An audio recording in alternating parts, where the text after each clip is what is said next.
The security software firm Kaspersky has become the focal point in an escalating conflict in cyberspace between the United States and Russia. Image Reuters. The security software firm Kaspersky has become the focal point in an escalating conflict in cyberspace between the United States and Russia. The Russian-based company has been accused of being a vehicle for hackers to steal security secrets from the U.S. National Security Agency (NSA), and was banned by all American government agencies last month, but it remains unclear if Kaspersky was part of a scheme or an unwilling accomplice in an espionage effort. The software firm has argued it has no ties to any government and said in a recent statement it is simply caught in the middle of a geopolitical fight, but the latest accusations highlight what some see as a simmering cyber war between the two powers. "Currently, we're losing," said James Lewis, a fellow with the Washington-based Center for Strategic and International Studies.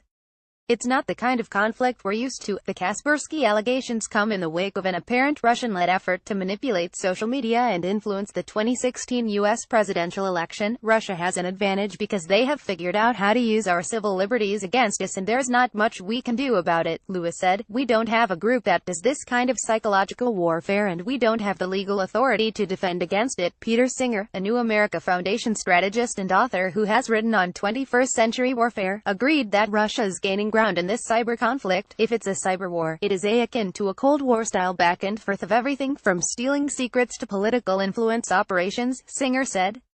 Given that the Russians have so far got away with no real consequences for the biggest, most impactful operation, the hacks and influence campaign targeting the 2016 U.S. election, I'd say they are doing pretty well, but Gabriel Wyman, a professor at Israel's University of Haifa and author who has written on cybersecurity, said it may be premature to declare Russia the winner. "We don't really know the achievements of NSA in monitoring the web. This kind of information is secret," Wyman said. "This is a cat-and-mouse game.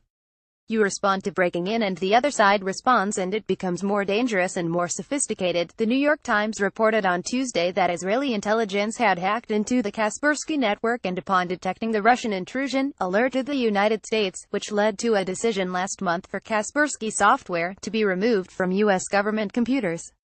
The online news site, Cyberscoop, citing anonymous sources, reported separately this week that Kaspersky, as early as 2015, sought to promote its antivirus software as a tool to track extremists in the Middle East. The report said that some U.S. officials were intrigued by the offer, but that technical members of the intelligence community interpreted this as meaning that Kaspersky's antivirus software could be used as a spying tool. Cyberscoop said that Russian officials from the FSB, the successor to the KGB, told U.S. officials in 2015 not to interfere with Kaspersky software, a message that set off alarm bells. The Wall Street Journal, meanwhile, reported that the Russian government was able to modify Kaspersky software to turn it into an espionage tool.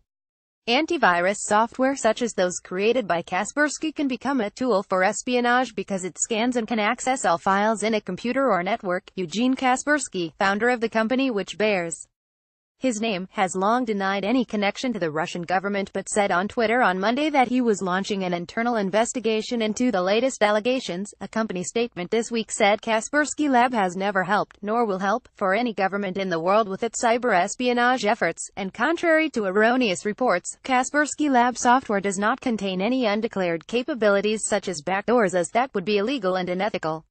Wyman said he believes Kaspersky was likely piggybacked by the Russian government for espionage rather than a willing participant. Lewis agreed, saying Kaspersky is probably an unwilling tool in the Russian espionage effort. Lewis said that Eugene Kaspersky would love to be part of a private company headquartered in London, but the Russian government won't let him.